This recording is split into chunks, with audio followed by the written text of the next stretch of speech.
mardi matin, fuyant des feux au Manitoba. Yes, it was definitely a long ride. C'était un long voyage épuisant pour Venita Linklater, résidente de Pocatawagan. Elle et son frère sont soulagés d'être en sécurité alors que les flammes se sont dangereusement approchées de leur communauté.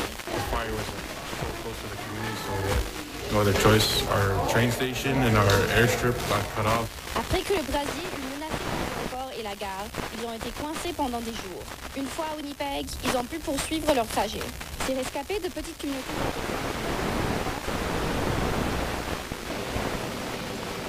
Entre-temps, 60 pompiers de la Sauve-Feu se sont posés à Winnipeg. Philippe Bergeron Il risque d'arriver et d'être vu un peu comme des forces fraîches qui vont venir prêter main forte. Ensuite de ça, ça dépend beaucoup des conditions lorsqu'ils vont arriver. Donc, la météo joue un gros rôle.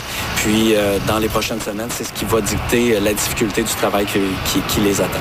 La ministre de la Gestion des urgences, Eleanor Oshevaski, a également annoncé que le gouvernement fédéral égalera les dons faits à la Croix-Rouge canadienne pour soutenir les plus de 25 000 personnes évacuées du Manitoba et de la Saskatchewan. Ici Maggie Wilcox, Radio-Canada, Winnipeg. Plusieurs amis de Gilbert Rozon ont témoigné aujourd'hui pour prendre sa défense de son projet civil au procès civil. Il réclame près de 14 millions pour des agressions sexuelles présumées. Le chroniqueur Fournier a travaillé pendant 12 ans comme pigiste au festival Juste pour rire dans les années 1990. Le voici, suivi de l'ancien cadre pour rire François Flamand et de Gilbert Rozon. Je n'ai rien vu qui ne soit pas acceptable.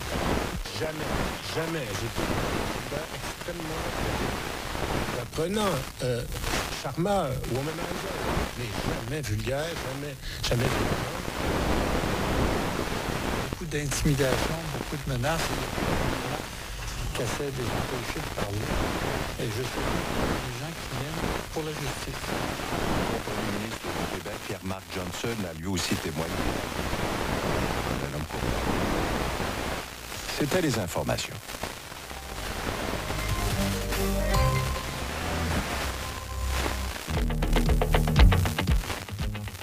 Du sommet en rappelle une autre. Un conflit entre autochtones et pêcheurs blancs. Cette fois. Ici Maxime Coutier. À aujourd'hui. Dans cette guerre, il y a les Blancs, les pêcheurs sportifs et les gouvernements responsables du saumon. Les Blancs veulent on revendique le droit ancestral de en menant aucune restriction.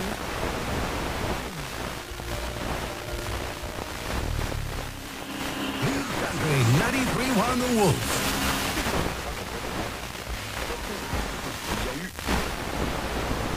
En Gaspésie. Des migrants.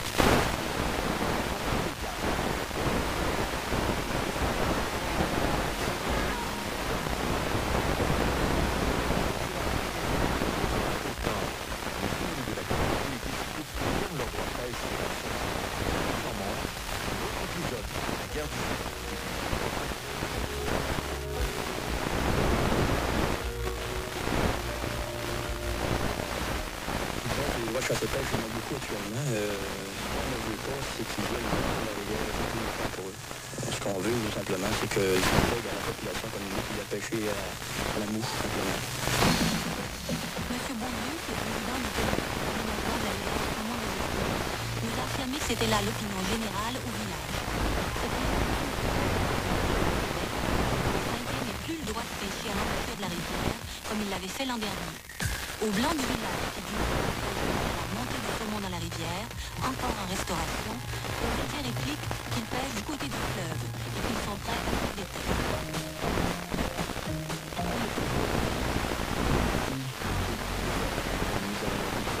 On enlèverait ce filet-là, on irait ailleurs. Donc, je dis encore une fois, on va l'enlever si l'étude est bonne.